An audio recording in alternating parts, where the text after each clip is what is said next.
a lot of chatter online about whether HDR is a good technique to use or if it's a waste of time, if it's legitimate photography, what it is. And I wrote about it recently. Many other people have written about it in the past. And one thing that I asked people were for their ideas of what they'd like to see me write about and share on my website. And one of the things that was submitted was writing more about why I do what I do instead of what gear I use and how I actually went about it. So I wanted to show you this photo that I took while I was in Boston for the Kelby photo walk.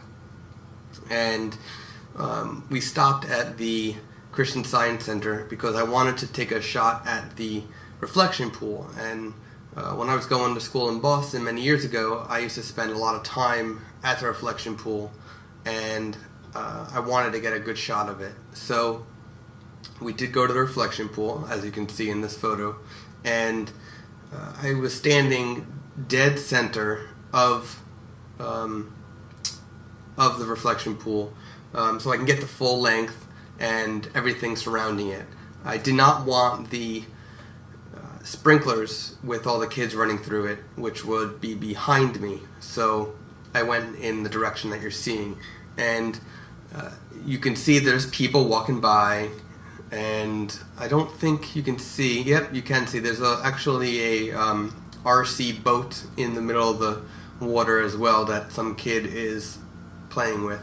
And at this point during the day, the sky was really nice. It was kind of perfect, and you know, throughout the day it started changing and it got really misty and sort of disgusting,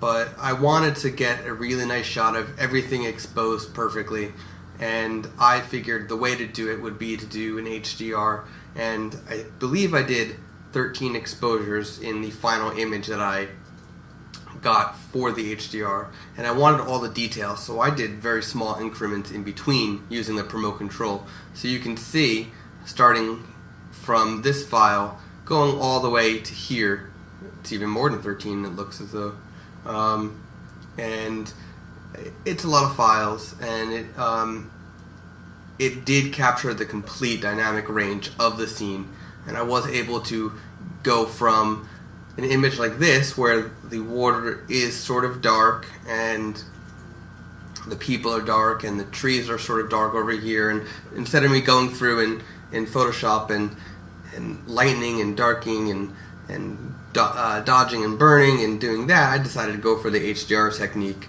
to bring out all the detail throughout the image. And I think it worked really well, because if you look at this image, which was my final one, you can actually see all the detail throughout the photo.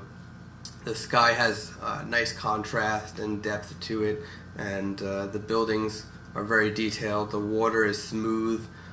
You can see the ripples in the water. You can see the people walking. And what I wanted to share about this part is I had a conversation with Brian Matiash while I was in Boston, and I was watching him develop one of his photos, and I asked him if he was going to ghost out the people, and he said he leaves it because it adds more character and life. It makes it look more realistic and more lively. So I actually have to agree with him, because I think it adds, yes, you could take him out, but it does add some more life to the photo, and little Easter eggs are kind of fun as well. So I left those in as well. I usually do leave them in. I rarely take out people from the photos unless it really is that distracting. So that's that. So again, I'm going to show you the original, and this was the original exposure, and then the final HDR is that one. So I think I can go side by side. Let's see if we can go side by side.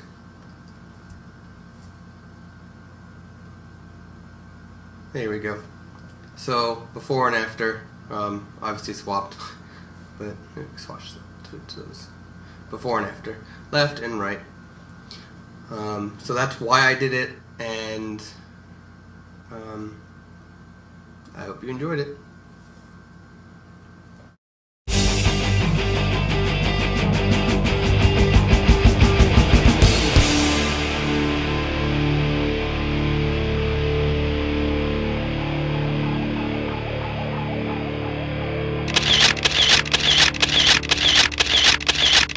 Música